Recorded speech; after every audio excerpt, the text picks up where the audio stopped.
नमस्कार दोस्तों, Virat Kings YouTube channel पर आपका एक बार फिर से हार्दिक अभिनंदन। जैसा कि पिछले वीडियो में हम बात कर रहे थे सब्जेक्ट वर्ब एग्रीमेंट वाले टॉपिक की, तो उसी को हम बरकरार रखेंगे। तो जितना हमने उस वीडियो में कर लिया था उससे आगे वाला पार्ट है वो स्टार्ट करेंगे। 2 पार्ट हो चुके हैं इस चैप्टर में, अभी नेक्स्ट पार्ट जो है वो स्टार्ट करने वाले हैं। तो जो अपना टॉपिक जो था वो टॉपिक था सब्जेक्ट वर्ब एग्रीमेंट का। सब्जेक्ट वर्ब एग्रीमेंट, ये टॉपिक था अपना, और इसी के बारे में अपन चर्चा कर रहे थे। अब तक हमने कुछ नाउन्स के बारे में पढ़ा, कई रूल्स भी देखे हमने, और कौन कौन से नाउन्स सिंगुलैरिटी शो कर रहे हैं, कौन कौन से नाउन्स प्लूरैलिटी शो कर रहे हैं। जो नाउन सिंगुलैरिटी शो कर रहे थे उनके साथ हम सिंगुलर वर्ब का प्रयोग कर रहे थे, और जो नाउन्स प्लूरैलिटी शो कर रहे थे उनके साथ हम प्लूरल वर्ब का प्रयोग कर रहे थे। आज की इस क्लास में हम बात करेंगे कि सब्जेक्ट वर्ब एग्रीमेंट है, तो सब्जेक्ट और वर्ब का एग्रीमेंट तो होना ही चाहिए, लेकिन कई बार कुछ नाउन्स ऐसे होते हैं जिनमें कन्फ्यूज़न होती है। जब हम उनको नहीं पढ़ते हैं तो उसके कारण से ये कन्फ्यूज़न होती है। तो कन्फ्यूज़न को दूर करने के लिए अपन ये टॉपिक पढ़ते हैं सब्जेक्ट वर्ब एग्रीमेंट, और इसमें कुछ एक रूल्स हैं, तो उन रूल्स का ज्ञान होना ज़रूरी है, क्योंकि बिना ज्ञान के तो ये जो क्वेश्चंस हैं वो सोल्व कर पाना मुश्किल होगा। ठीक है, तो अब आगे हम आज के इस वीडियो में बात करने वाले हैं सब्जेक्ट वर्ब एग्रीमेंट टॉपिक के, और हम यहाँ एक रूल लेंगे, और रूल है कौन सा, कलेक्टिव नाउन का। आज हम बात करने वाले हैं किसके बारे में, कलेक्टिव नाउन। दोस्तों आपको बता दूं कि कलेक्टिव नाउन के बारे में आपको पता है कि होता क्या है। इसको हिंदी में बोलते हैं अपन समूहवाचक संज्ञा। कौन सी संज्ञा, समूहवाचक संज्ञा। वे संज्ञाएं जो ग्रुप में होती हैं, जो एक कलेक्शन में होती हैं। कलेक्शन से ही बना हुआ वर्ड है ये, कलेक्ट से, कलेक्टिव नाउन। समूहवाचक संज्ञाएं जो समूह में हो, जैसे मैं कहूँ क्लास में स्टूडेंट्स होते हैं, तो स्टूडेंट्स का एक ग्रुप है तो वो कलेक्टिव नाउन में आएगा। जैसे मैंने कहा क्राउड भीड़ है, लोगों का समूह है, तो उस समूह को हम क्या बोलेंगे, कलेक्टिव नाउन। जैसे मैंने कहा मॉब का मतलब क्या होता है, उग्र भीड़। अब जैसे यहाँ हम बात करेंगे कि एक तो होता है क्राउड और एक होता है मॉब। एक तो क्या है क्राउड, एक क्या है मॉब। क्राउड का मतलब होता है भीड़, इसका मतलब क्या होता है भीड़, जबकि मॉब का मतलब क्या होता है उग्र भीड़, गुस्साई भीड़। इसको हम क्या बोलते हैं, उग्र भीड़। लेकिन ये मॉब जो वर्ड है वो भी कलेक्टिव नाउन है, और क्राउड जो वर्ड है वो भी कौन सा नाउन है, कलेक्टिव नाउन। ठीक है, तो कुछ कलेक्टिव नाउन्स और देखते हैं अपन।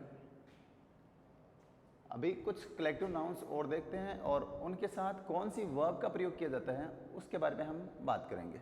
ठीक है, जैसे मैं कुछ कलेक्टिव नाउन्स लिख रहा हूं, जैसे आर्मी, फ्लीट जहाज़ों का समूह होता है, जहाजी बेड़ा। क्राउड वर्ड अभी लिखा था थोड़ी देर पहले, मॉब लिखा था, फैमिली ये परिवार, इसमें भी ग्रुप ऑफ मेंबर्स है ना, कि सदस्यों का समूह होता है। इसके अलावा आप देखो टीम, खिलाड़ियों का समूह, कमिटी,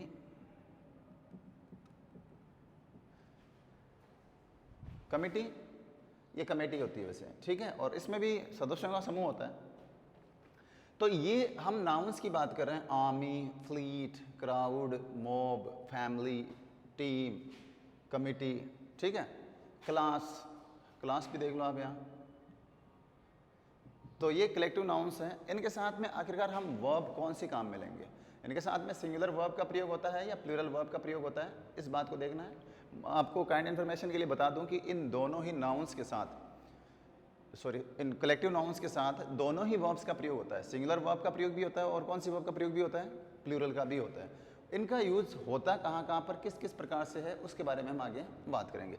लेकिन थोड़े से कलेक्टिव नाउन और देखो इसमें, जैसे मैंने कहा a bunch of grapes, a bunch of grapes collective noun है। A galaxy of stars, a galaxy of stars, ये भी कौन सा नाउन है, कलेक्टिव नाउन है। और इसमें आपको ध्यान रखना है कि गैलेक्सी का मतलब क्या होता है, आकाश गंगा जिसको बोलते हैं, आकाश गंगा। यहां और देखो आप, a band of musicians, गायकों की मंडली। तो इस प्रकार से खूब सारे कलेक्टिव नाउन है, लेकिन कलेक्टिव नाउन का जब भी हम यूज करेंगे तो इनके साथ में वर्ब का आपको ध्यान रखना है। Army, fleet, crowd, mob, family, team, committee, class, jury. इसमें एक वर्ड और देख लो आप, ज्यूरी। ज्यूरी का मतलब होता है न्यायाधीशों की मंडली। ज्यूरी का मतलब क्या होता है, न्यायाधीशों की मंडली। तो मंडली है, इसका मतलब एक समूह है, ग्रुप है, कलेक्शन है, तो इसका मतलब ये कलेक्टिव नाउन में आएंगे। अब मैं दो सेंटेंस लिखूंगा यहाँ पे, और उन दोनों सेंटेंस में देखेंगे कि किस वर्ब, किस सेंटेंस में कौन सी वर्ब काम में ली जा रही है। ठीक है,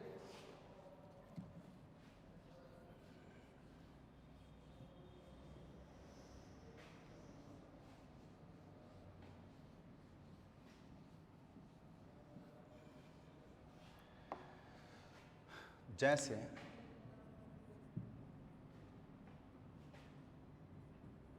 द मिनिस्ट्री, खालिस्तान, यूनेनिमस इन इट्स डिसीजन। यहां ऑप्शन दिया गया आपको वॉज या वर, इनका यूज करना है आपको। एक सेंटेंस और देखो आप, द मिनिस्ट्री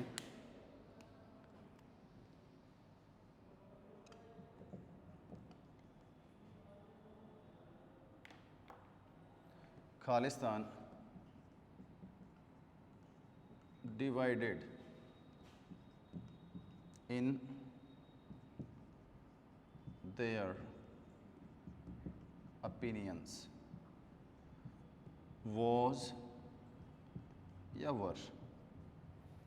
दो सेंटेंस लिखे हैं।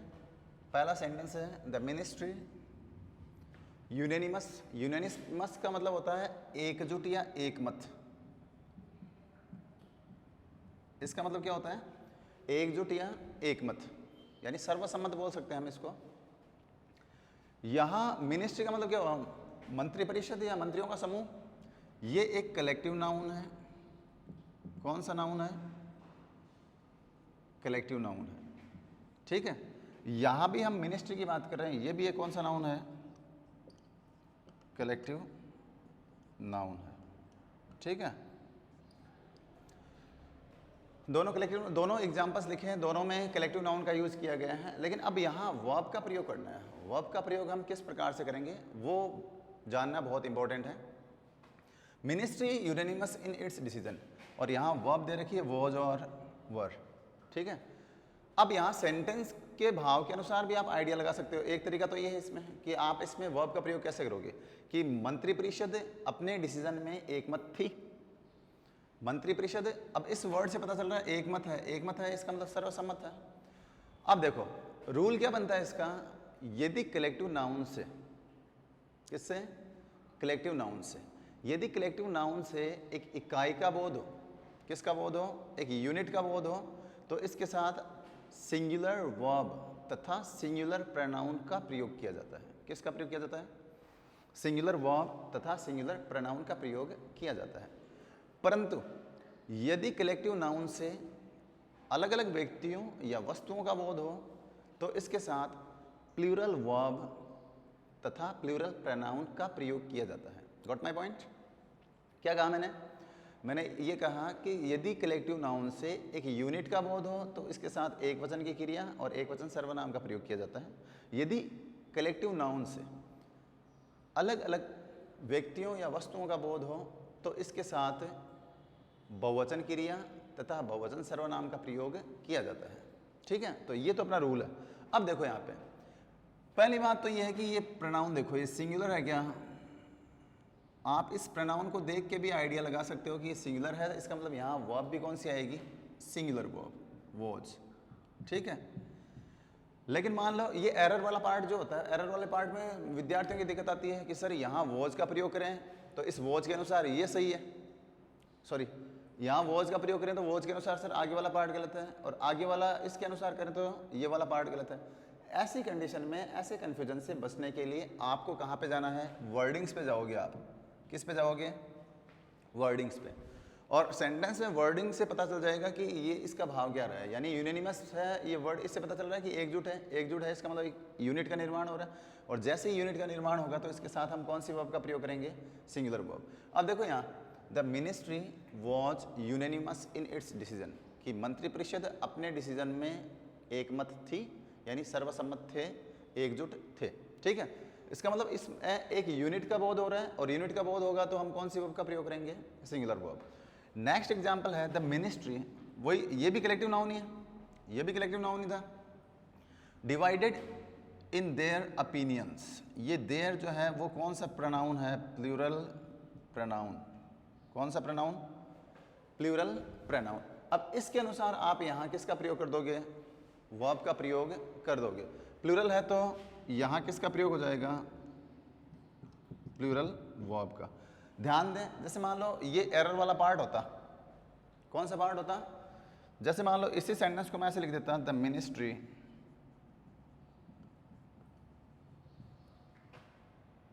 Was divided, the ministry was divided in their opinions, यहाँ दे दिया आपको no error. The ministry was divided in their opinions। ठीक है, ये लिखा है यहाँ पे, the ministry was divided in their opinion। अब यहाँ आपको एरर वाला पार्ट देखना है। कुछ विद्यार्थियों का डाउट ये रहता है कि सर यहाँ पे सिंगुलर वर्ब दे रखा है तो इसके अनुसार ये गलत है। कुछ विद्यार्थी ये भी बोलते हैं कि सर यहाँ प्लूरल प्रोनाउन दे रखा है तो इसके अनुसार ये गलत है। ठीक है, तो कन्फ्यूजन से बचने के लिए आपको कहाँ पे आना होगा? फिर वर्डिंग पे। ये डिवाइडेड वर्ड है, इससे पता चल रहा है कि विभक्त है, इसका मतलब एकजुट नहीं है। भाई डिवाइडेड वर्ड से पता चल रहा है कि ये एकजुट नहीं है। एकजुट नहीं है इसका मतलब ये अलग अलग बटे हुए हैं, विभक्त है। विभक्त है, तब इस कंडीशन में हम कौन सी वर्ब का प्रयोग करेंगे? Plural verb. यहाँ वॉज के स्थान पे किसका प्रयोग होना चाहिए था? वर का प्रयोग होना चाहिए था। इन द सेम वे यहाँ डिवाइडेड वर्ड लिखा गया है। कौन सा वर्ड लिखा गया है? डिवाइडेड। इससे पता चल रहा है कि ये मंत्रिपरिषद के जो सदस्य हैं वो सभी अलग अलग हैं, पृथक पृथक हैं, और यहाँ भी कौन सी वर्ब का प्रयोग किया जाना चाहिए था? प्लूरल वर्ब का। Got my point? तो कलेक्टिव नाउन के साथ सिंगुलर वर्ब का भी प्रयोग किया जाता है और प्लूरल वर्ब का भी प्रयोग किया जाता है। यदि कलेक्टिव नाउन से एक इकाई का बोध है होता हो तो उसके साथ सिंगुलर वर्ब तथा सिंगुलर प्रोनाउन, देखो यहाँ सिंगुलर वर्ब है और यहाँ सिंगुलर प्रोनाउन का प्रयोग किया गया है। लेकिन यदि कलेक्टिव नाउन से अलग अलग व्यक्तियों या वस्तुओं का बोध हो तो इसके साथ प्लूरल वर्ब तथा प्लूरल प्रोनाउन का प्रयोग किया जाता है। और यदि कई बार सेंटेंस में पता नहीं चले कि भाई हाँ इसमें कौन सी वर्ब का प्रयोग होगा, तो उस कंडीशन में आप वर्डिंग्स पे जाओगे, सेंटेंस का भाव क्या आ रहा है उस वर्ड को देखते हुए उस वर्ड के अनुसार ही आप किसका प्रयोग करोगे। यदि एकजुटता का भाव आ रहा है तो उसमें सिंगुलर वर्ब, यदि अलग अलग का भाव आ रहा है तो उसमें कौन सी verb? Plural verb. Got my point? Am I right? ठीक है, तो फिर आगे बढ़ते हैं। देखो इसमें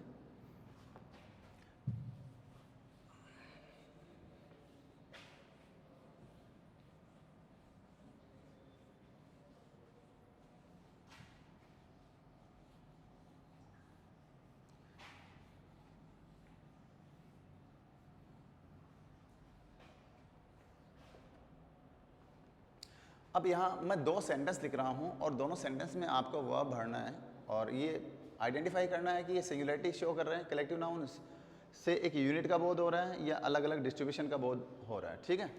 जैसे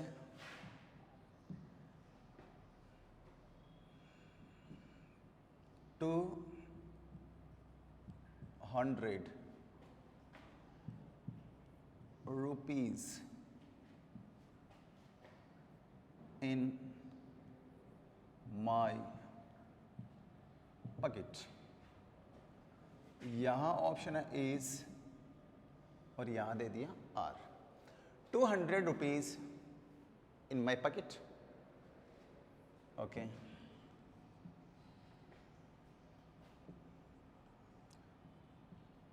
200 rupees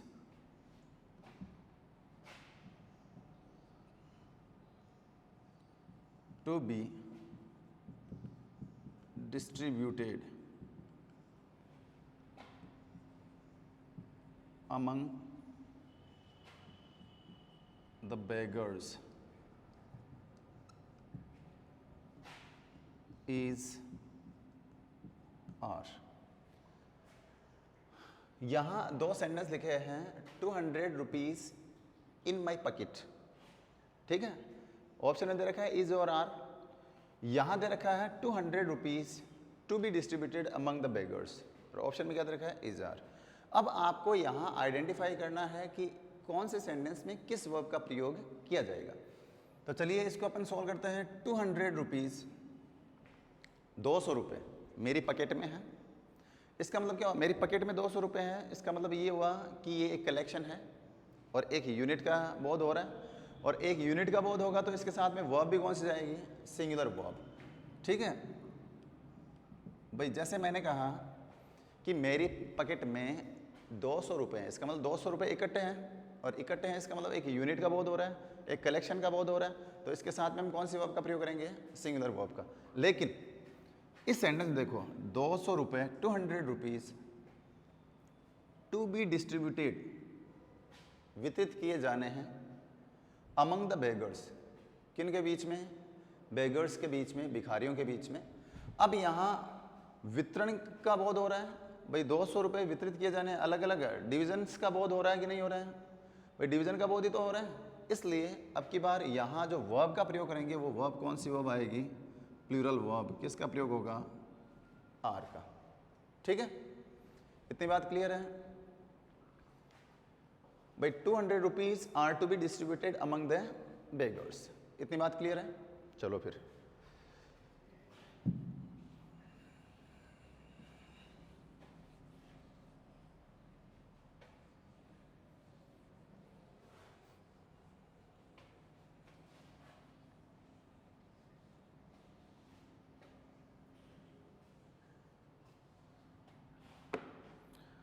एक सेंटेंस और देखते हैं। द जूरी डिवाइडेड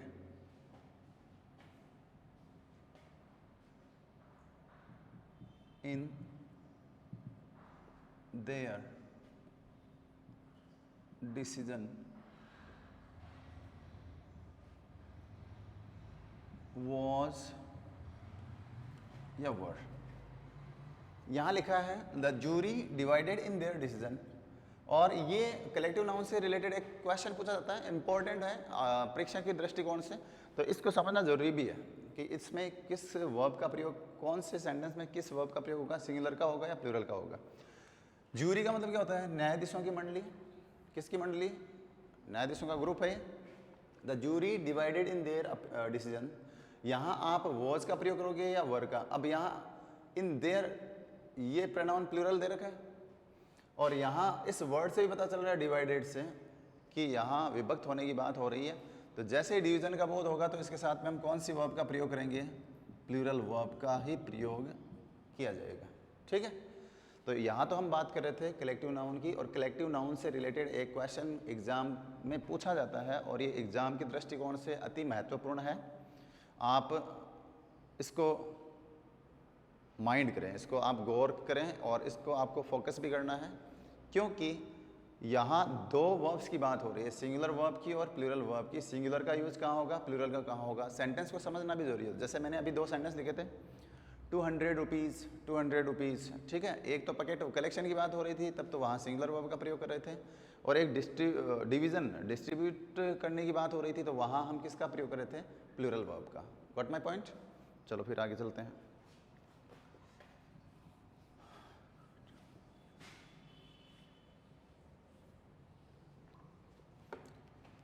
नेक्स्ट अपन बात करने वाले हैं नीदर नोर, ईदर और, नोर और। इस टॉपिक में इनके बारे में बात करेंगे अपन, नीदर नोर, ईदर और, नोर और। यदि दो नाउन्स या प्रोनाउंस किसी सेंटेंस में नीदर नोर, ईदर और, नोर या और आदि से जुड़कर सब्जेक्ट के रूप में प्रयुक्त हों, तो क्रिया का प्रयोग, किसका प्रयोग, क्रिया का प्रयोग निकटतम कर्ता के अनुसार किया जाता है। M I right? दोबारा सुनो इसको। यदि दो नाउन्स या प्रोनाउंस, यदि दो नाउन्स या प्रोनाउंस नीदर नोर, ईदर और, नोर तथा और से जुड़कर किसी सेंटेंस में सब्जेक्ट के रूप में प्रयुक्त हों, तो क्रिया का प्रयोग निकटतम कर्ता के अनुसार किया जाता है, न कि नीदर के अनुसार या ईदर के अनुसार, इनके अनुसार नहीं होगा। जो क्रिया, जहाँ पे क्रिया भरनी है उसके निकटतम जो करता होगा, उसके जो पास वाला करता होगा, नियरेस्ट सब्जेक्ट, उसके अनुसार ही हम किसका प्रयोग करते हैं, वर्ब का प्रयोग करते हैं। ठीक है। जैसे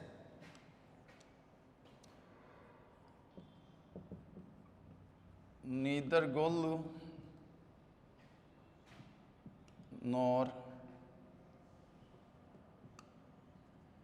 his friends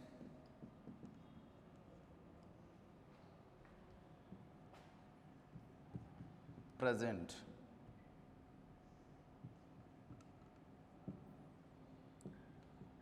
in the function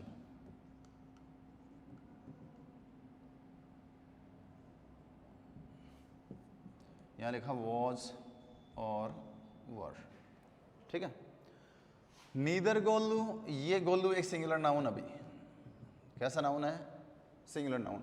अच्छा, दो नाउन्स हैं, neither Golu nor his friends. ये फ्रेंड्स जो है वो कौन सा नाउन है भाई, प्लूरल नाउन। अब देखो वर्ब का प्रयोग यहाँ किया जाना है, कहाँ पे भाई, वर्ब यहाँ भरेंगे अपन। Neither Golu nor his friends, न तो गोलू न ही उसके मित्र। अब यहाँ वर्ब का प्रयोग जो है इस गोलू के अनुसार किया जाएगा या उसके मित्रों के अनुसार किया जाएगा। तो हाँ, तो ध्यान देने योग्य बात यह है, मैंने आपको बताया था कि जब दो नाउन या प्रोनाउन इन कंजक्शन से जुड़कर किसी सेंटेंस में सब्जेक्ट के रूप में प्रयुक्त होंगे, तो क्रिया का प्रयोग निकटतम कर्ता के अनुसार किया जाता है। ठीक है। अब यहाँ क्रिया है, इसके निकटतम कर्ता फ्रेंड्स है, फ्रेंड्स बहुवचन है, और बहुवचन है तो यहाँ पे किसका प्रयोग करेंगे अपन, बहुवचन की क्रिया का प्रयोग करेंगे। यहाँ हम एक वचन की क्रिया का प्रयोग नहीं करेंगे। जैसे, और देखो इसमें एग्जांपल्स कुछ, ईदर रानी और Raveena, honest is are. Either Rani और रवीना, यहाँ रानी एक सिंगुलर नाउन है और रवीना भी कैसा नाउन है, ये भी एक सिंगुलर नाउन ही है। ठीक है भाई, ईदर रानी और रवीना। अब देखो क्रिया का प्रयोग यहाँ करना है, क्रिया भरनी है अपने को, इसलिए इसमें ध्यान दो। रवीना यहाँ सिंगुलर नाउन है, तो सिंगुलर नाउन है तो यहाँ पे वर्ब भी कौन सी आ जाएगी, सिंगुलर वर्ब का ही प्रयोग होगा। यदि मैंने आपको बताया था कि क्रिया के निकटतम कर्ता के अनुसार, निकटतम कर्ता यही है रवीना, रवीना एक वचन है तो एक वचन की क्रिया। यहाँ निकटतम कर्ता कौन सा था, प्लूरल नाउन, तो यहाँ प्लूरल वर्ब का ही प्रयोग कर रहे थे। Got my point. आगे देखो, कुछ एग्जांपल्स और देखो इसमें।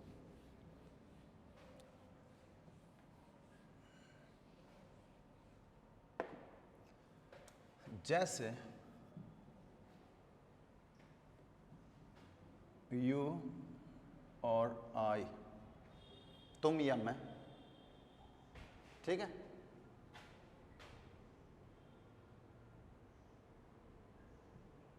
एट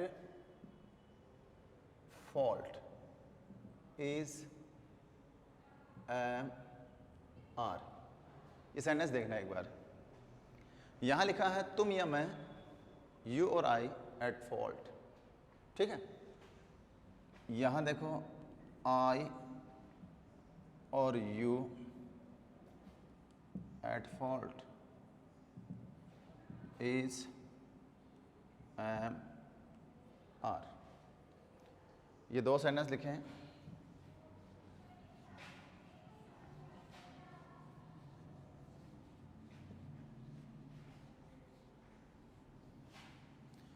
अब यहां क्रिया का प्रयोग करना है अपने को दोनों सेंटेंस में। अब देखो मैंने नियम बताया था, उस नियम में क्या बताया कि इधर और, नीदर नॉर, और नोर आदि से जुड़कर जब किसी सेंटेंस में दो नाउन या प्रोनाउन सब्जेक्ट के रूप में प्रयुक्त होंगे तो क्रिया का प्रयोग नियरेस्ट सब्जेक्ट के अनुसार किया जाएगा, निकटतम कर्ता के अनुसार किया जाएगा। जैसे यहाँ यू और आई आ गए यहाँ पे, क्रिया यहाँ निकटतम कर्ता आई है, तो आई के अनुसार हम किसका प्रयोग करेंगे, यहाँ पे एम का प्रयोग करेंगे। What my point. लेकिन नीचे एक सेंटेंस और लिखा हुआ है, आई और यू। क्या लिखा, ये समझाने के लिए लिखा है वैसे मैंने, ठीक है। इनमें प्रोनाउन संबंधी वो भी ध्यान में रखना होता है, ये भी एक एरर बनता है इसका।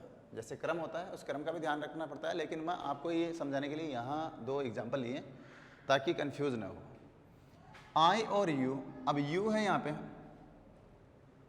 ठीक है। निकटतम कर्ता कौन है, यू। अब यू के साथ हमेशा बहुवचन की, हमने पिछले वीडियोज में बात की थी कि भाई यू एक वचन भी होता है, बहुवचन भी होता है, लेकिन क्रिया हमेशा इसके साथ कौन सी आती है, बहुवचन की।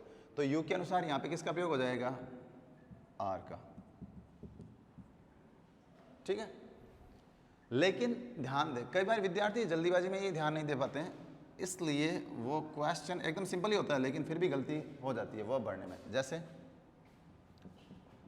You and I, you and I at fault is am are, ठीक है।